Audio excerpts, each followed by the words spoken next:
Stop scrawling. This real childhood memory will make you question everything. What you're about to read happened to a real person during his childhood visits to his grandmother's house. The screaming, the broken glass, the man who ran like an animal. It all really happened. After reading this, you'll never feel safe in old neighborhoods again. Don't say we didn't warn you. Huge. A true childhood horror that still haunts me sewed. My name is Zane, and today I want to share something that happened during my childhood. Something so terrifying that even now, years later, I get goosebumps thinking about it. You know how childhood memories work, right? Most fade away, but some burn into your mind forever. Praise. This is one of those memories that refuses to leave me alone. So grab a cup of tea, settle in, and let me take you back to those summer days at my grandmother's house, where I witnessed something that changed my understanding of what's possible in this world. Those were simpler times, friends. I was just a kid, maybe 8 or 9 years old, spending my summer holidays at my grandmother's house in the old part of the city. You know how it was back then. Constant load shedding, so we'd spend most evenings just sitting around, talking, playing simple games. My grandmother's house was in this old residential area filled with chawls. Those traditional apartment buildings where families lived close together, huge. From our window, you could see directly into the courtyard of one particular chawl, Chawl 47, as the locals called it. Now, let me paint you a picture of this place. It was a big, sprawling building with an open central courtyard. Families would hang their clothes there, children would play, and in the evenings, people would gather and chat.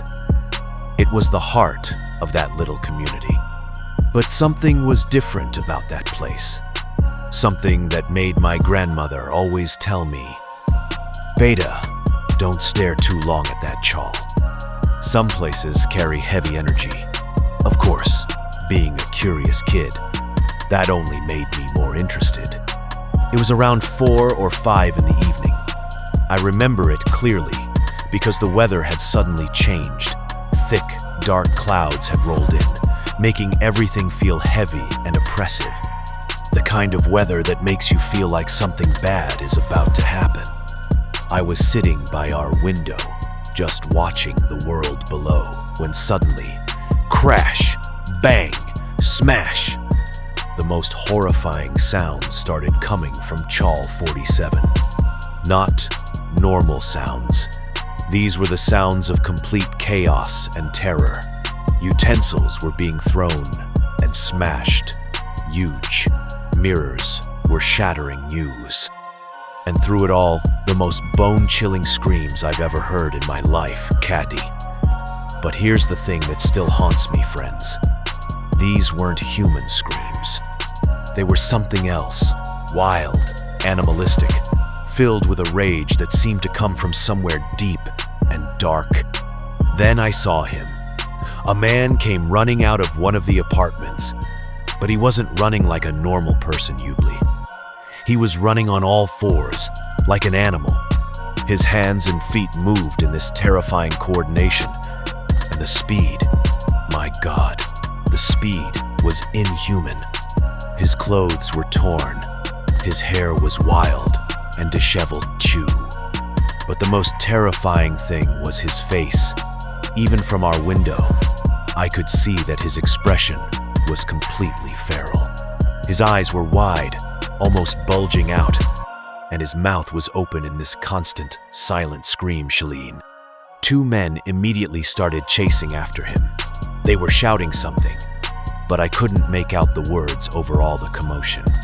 The possessed man, because that's what he was, I realize now, was incredibly fast, darting between the courtyard pillars, like he knew every inch of that space, Hugilers. Just when it seemed like the chaos would never end, an elderly man appeared.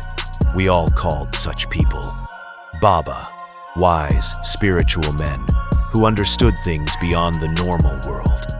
This Baba moved with purpose and authority, like he'd dealt with such situations before. He was carrying something in his hands, a steel glass time. I couldn't tell if there was water in it or if it was empty, but he held it with the reverence of someone carrying something sacred. The two men who were chasing finally managed to corner the possessed man near the courtyard wall. But here's where it gets really strange, friends. The moment the Baba appeared, the wild man suddenly stopped running. He just froze, like some invisible force had grabbed him. His head turned toward the Baba, and even from my distance, I could feel the tension in the air. IDE, the steel glass incident. What happened next still gives me chills. The Baba approached the possessed man slowly, speaking in a low voice that I couldn't hear, but could feel in my bones. He held out that steel glass, and something incredible happened. The possessed man grabbed the glass with both hands and... I swear this is true, friends. He made a dent in it. A perfect dent, like someone had pressed their thumb into soft clay. Except this was steel. Yuchim. The sound it made. Clang. It echoed across the entire courtyard, and every person there, including me, watching from the window, felt something shift in the air. Huge.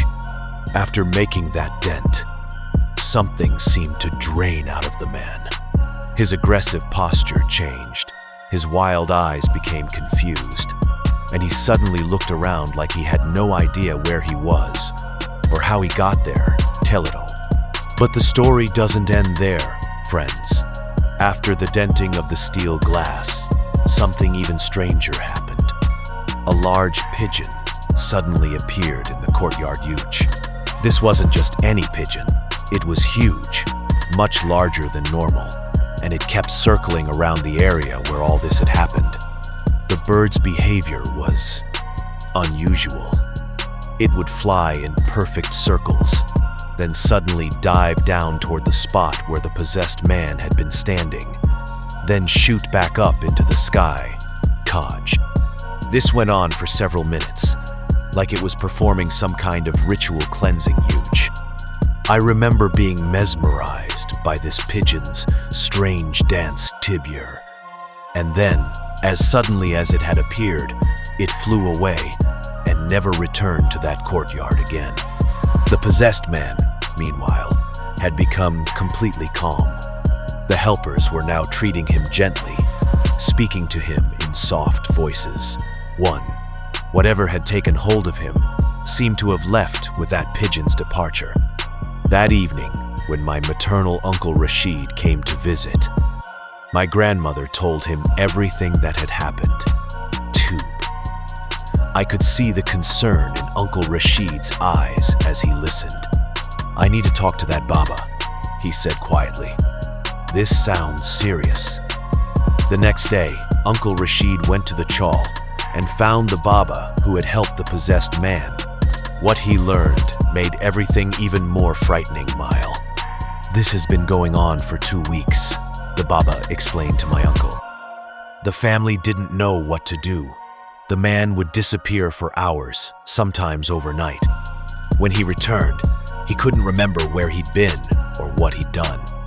He started making strange sounds, not human voices, but animal-like calls. Sometimes it sounded like the azan, call to prayer, but distorted, wrong somehow, nighty. His behavior became increasingly aggressive, with random outbursts of rage that made no sense. They first took him to a regular doctor, thinking it was just stress or anger management issues. Hubleid. But when medical treatment showed no results, they brought him to me. The Baba continued his explanation to my uncle. This wasn't a medical condition. Something had attached itself to this man, something that didn't belong in our world. The steel glass test confirmed it. When someone is possessed by such entities, they gain unnatural physical strength.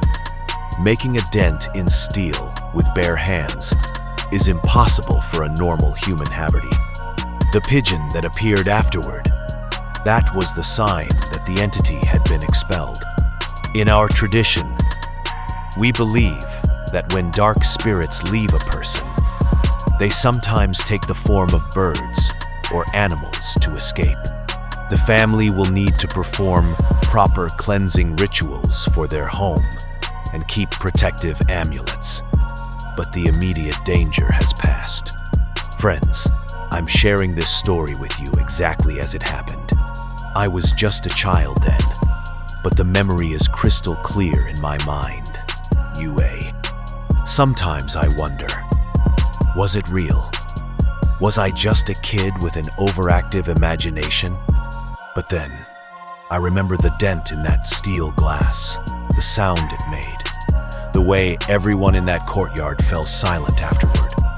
I remember my uncle's serious expression when he returned from talking to the Baba. I remember how my grandmother started keeping extra prayers and protective items around our house after that incident.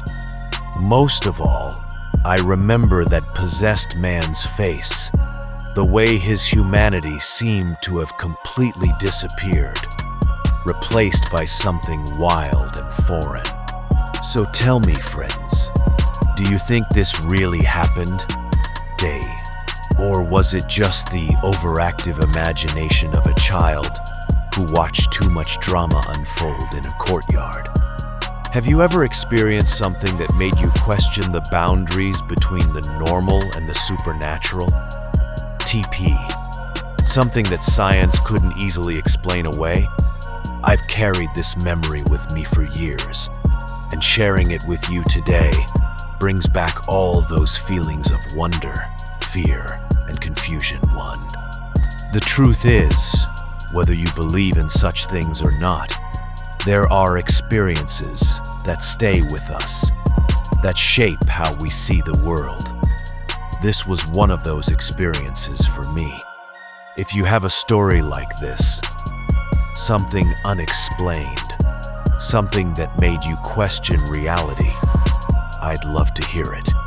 Because sometimes, the most incredible stories are the ones that really happen to real people, in real places, witnessed by real eyes.